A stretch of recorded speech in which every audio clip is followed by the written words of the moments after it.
1874, an ardent schoolgirl stood on Westminster Bridge to look at the sunset. The struggle for better education for women was then at a point of critical difficulty. There was intense enthusiasm, earnest effort, but no progress. The passionate force and hope of youth seized within her. The beauty of that storied scene in that flaming sky stirred her soul to a burning indignation. She looked at the hospital building, then the new model of its time. Yes, she thought, there are women sufferers, women nurses, but no woman can become a doctor.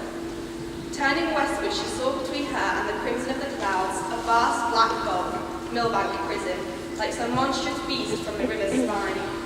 Women may be and are, she remembered, prisoners, but the august vocation of the law for counsel, defence and judgment is to them forbidden. And then her gaze swept round. The Palace of Westminster, famous symbol of national citizenship, the House of Parliament, dreaming a schoolgirl's will of things beyond possibility. She said to herself, Shall I ever have a vote? But if only I can become a member of Parliament, I might as well hope to fly. 50 years after, in 1924, a grey-haired woman turned aside from public business that had brought her again to Westminster, and went on to the bridge to look at the sunset once more. She remembered her girlhood and its passionate despair. Now that she had come to the end of her career and was soon to give up her headship in one of the great public day schools for girls, she looked back over that half-century. She thought of the 2,000 women doctors on the medical register, some of them her own pupils, one a valued colleague. She looked to Millbank, where a beautiful art gallery had replaced the hideous prison, and remembered with pride the women, barristers, solicitors and magistrates who were now helping maintain law and justice. She turned towards the House, where the Parliament, for which millions of women voted, and which counted already 8 women among its members, was busy at work. The wild dream, as strange as 1874 as flying, had migrated and come back. What a change, what an advance in one short lifetime.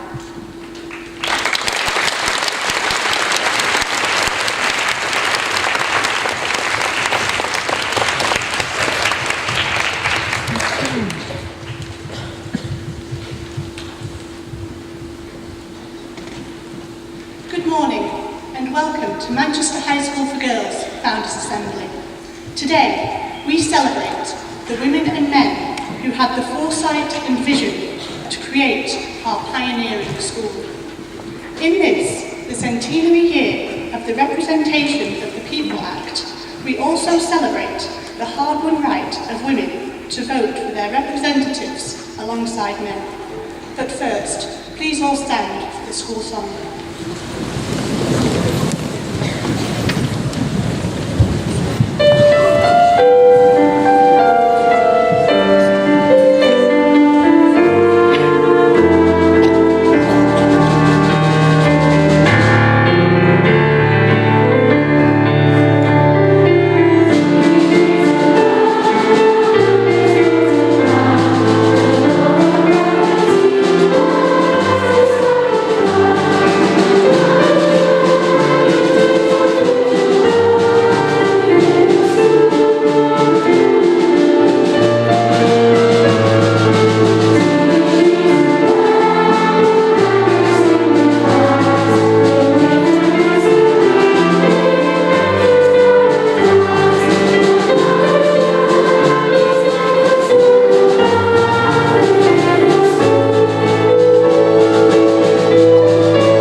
High School for Girls Founders Assembly.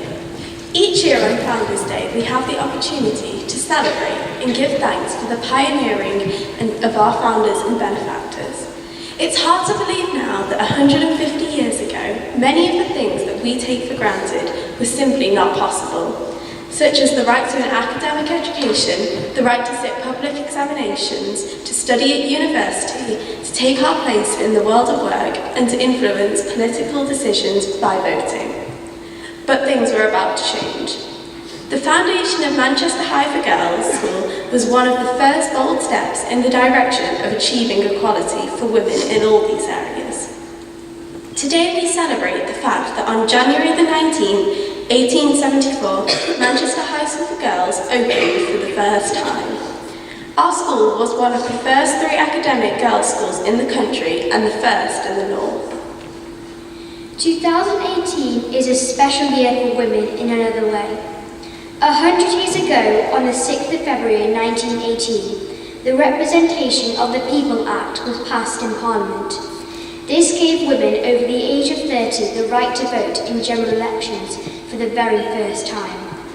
There was a very strong link between the movement to give girls the same educational opportunities as boys and the campaign to achieve votes for women. Many of those who played a leading part in the campaign for female education were strong supporters of the female suffrage, in other words, women's right to vote. At Manchester High School for Girls, we are extremely proud of our links with those who fought for votes for women, suffragettes and suffragists. Of course, we all know that the leader of the suffragette movement, Emmeline Pankhurst, sent her daughters, Christabel, Sylvia and Adela to Manchester High. They all campaigned vigorously for votes for women.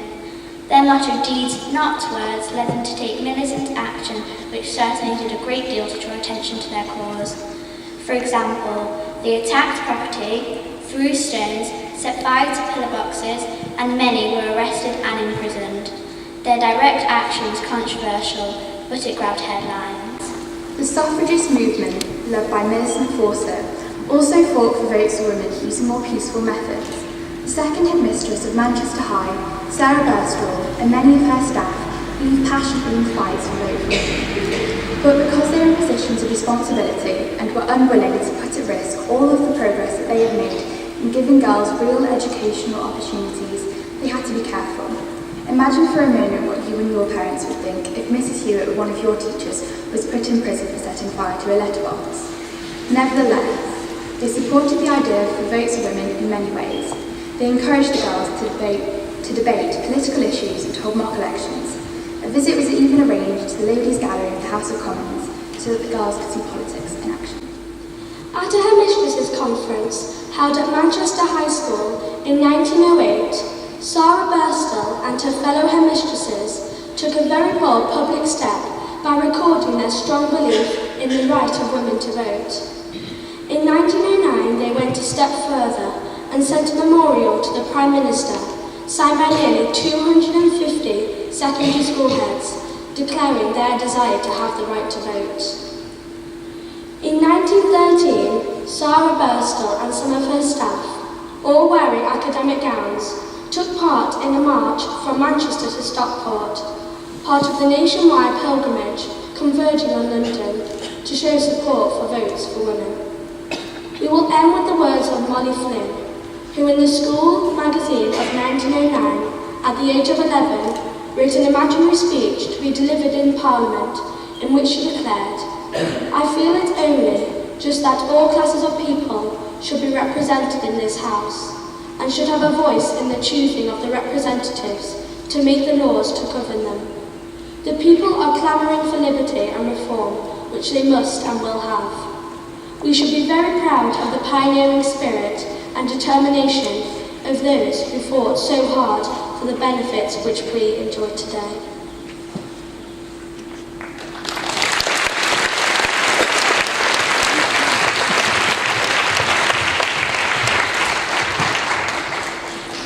Manchester High School for Girls is indebted for its foundation not to a single benefactor, nor to a great teacher, but to the spirit of the times. It was the creation of a body of Manchester citizens, all of whom were convinced of the value of educating girls and who wished to provide for Manchester's daughters what has been provided without stint for Manchester's sons. We remember William James Kennedy, Benjamin Morgan Cowan, Matilda Mary Roby, Abigail Behrens, Harriet Ann Derbyshire, Augustus Samuel Wilkins, Robert Duckenfield Derbyshire, Margaret Emily Gaskell, Edward Donner, and others, our founders and benefactors. The Founders' Day reading is taken from Ecclesiasticus chapter 44. Let us now praise famous men and our fathers that begat us. The Lord hath wrought great glory by them through his great power from the beginning. Such as did bear rule in their kingdoms, men renowned for their power, giving counsel by their understanding and declaring prophecies. Leaders of the people by their counsels and by their knowledge of learning meet for the people. Wise and eloquent are their instructions. Such as found out musical tunes and recited verses in writing. Rich men furnished with ability, living peaceably in their habitations. All these were honoured in their generations and were the glory of their times. There be of them that have left a name behind them, that their praises might be reported. And some there be which have no memorial, who are perished as though they had never been, and are become as though they had never been born, and their children after them. But these were merciful men, whose righteousness hath not been forgotten. With their seed shall continually remain a good inheritance, and their children are within the covenant. Their seed standeth fast, and their children for their sakes. Their seed shall remain forever, and their glory shall not be blotted out. Their bodies are buried in peace, but their name liveth forevermore.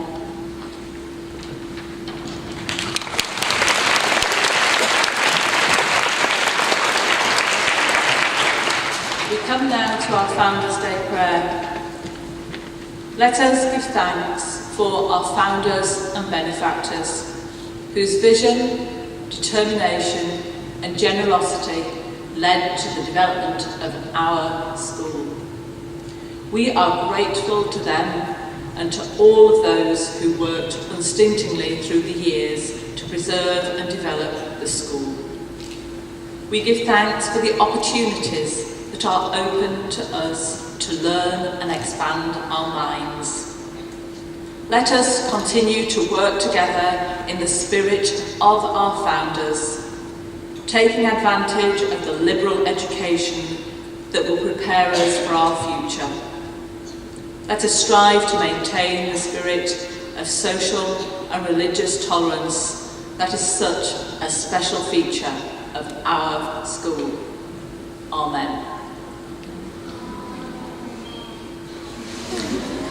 Thank you for saying amen with me, thank you.